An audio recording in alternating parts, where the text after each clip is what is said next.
আমার মুখ দেখালে ভিউজ আসবে। দেখ, মুখ দেখালে যদি ভিউজ আসতো তাহলে আমাদের গরম গরম বৌদিরা দেহের ওই নরম নরম অঙ্গগুলো দেখাতো না।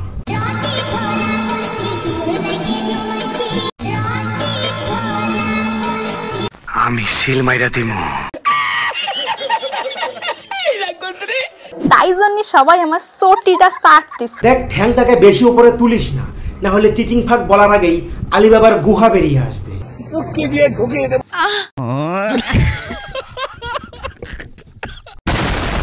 আজকাল দেখি শ্রাদ্ধের ব্লগ হচ্ছে ঘরে ঘরে, ভিউজ পাওয়ার জন্য মানুষ কত কি না করে। শ্মশান হোক বা হসপিটাল, কিছুই রাখছে না বাকি।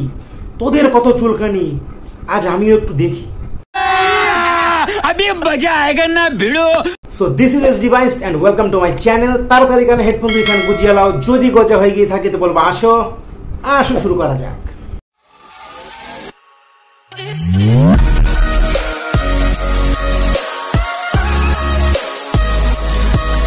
শুনছি আজকাল শ্মশান, হসপিটাল আর শ্রাদ্ধ বাড়িতে নাকি কিছু খেদুনি মার্কা ব্লগারদের উৎপাত বেড়েছে।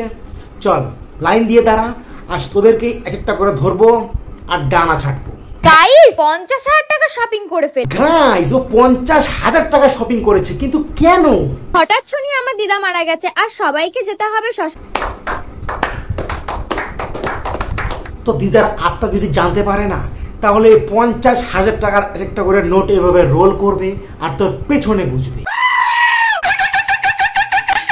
আর আগে আমি একটু রেডি হয়ে নি, আর শ্মশানে গিয়ে কি শ্মশানে সেজে গুজে গিয়ে কি করবি? মরাদের তো দাঁড়ায় না। আমি ভেবেই পাচ্ছিলাম না কোন ড্রেসটা পরব। দরকার নেই, কিছুই পড়তে হবে না, নাগা সন্ন্যাসী হয়ে চলে যা। ভাবতেই পারিনি আমার দিদা আমাকে ছেড়ে চলে যাবে। তোর দিদাও ভাবতে পারেনি তার মরার পর তাকে নিয়ে তুই এই কীর্তি করে বেড়াবি। মেকআপ করতে করতে দেখো মেকআপটা কি হয়ে গেছে। কিছুই হয়নি, জাস্ট মুখ আর পাছা একটু সেম দেখতে হয়ে গেছে। আমি কিন্তু বেশি কিছু করছি। বেশি কিছু আর করার দরকার নেই, যা করেছিস তাতে ভূতেরই ভয়ে খুলে চলে আসবে। ওইদিকে আমি ভাবছিলাম দিদাকে না নিয়ে চলে যাই। তাড়াতাড়ি কর রে, ওই জায়গায় তো দিদা খাটে উঠে গেল তোকে পেলে। দেখো কেমন একটু পরি পরি লাগছে না? শেওড়া গাছের পেত্রীরা আবার পরির ক্যাটাগরিতে কবে থেকে আসলো? ফাইনালি আমি শ্মশানে চলে এলাম। এর দূর যখন চলেই আইছো, এক কাজ করো, দিদার পাশের চিতাটায় তুমি ওইটা বলো। দিদা শ্রাদ্ধতে আমি কি কি খেলাম, কি কি করলাম সেটাই তোমাদের সাথে শেয়ার করব। ওরে একটু কম করে খা, এরপর তো দাবরটা বাকি। বলেছিলাম যে আমাদের বংশের একজন মারা গেছে, তো সেই বাড়িতেই আছে।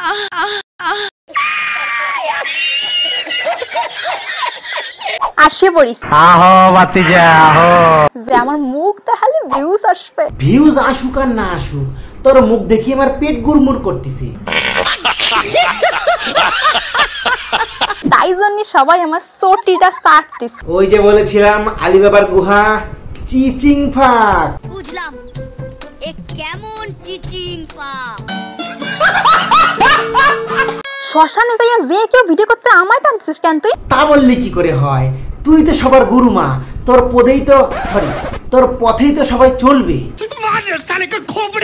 ওরে শালার ম্যাগি রে। শ্রাদ্ধ বাড়ি গিয়ে জম গিলে ভাইরাল হয়ে এখন অন্যদের ম্যাগি, চাউমিন এইসব নামে ডাকতিছে।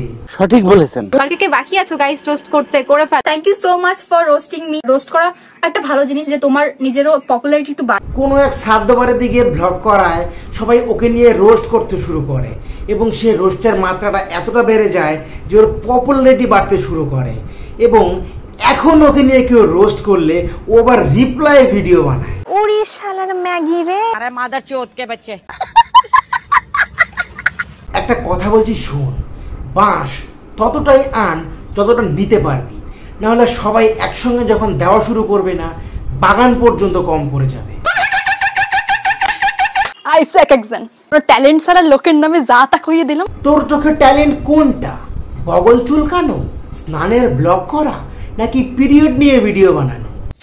ওই কথায় আছে না যে কুত্তার লেজ কোনোদিনও সোজা হবে না। চিন্তা নেই, এই কুত্তার লেজ যতদিন সোজা না হচ্ছে ততদিন তেল লাগাবো আর টানতে থাকবো।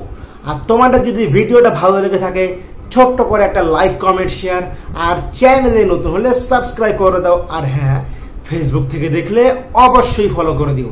দেখা হচ্ছে নেক্সট ভিডিওতে। Good bye.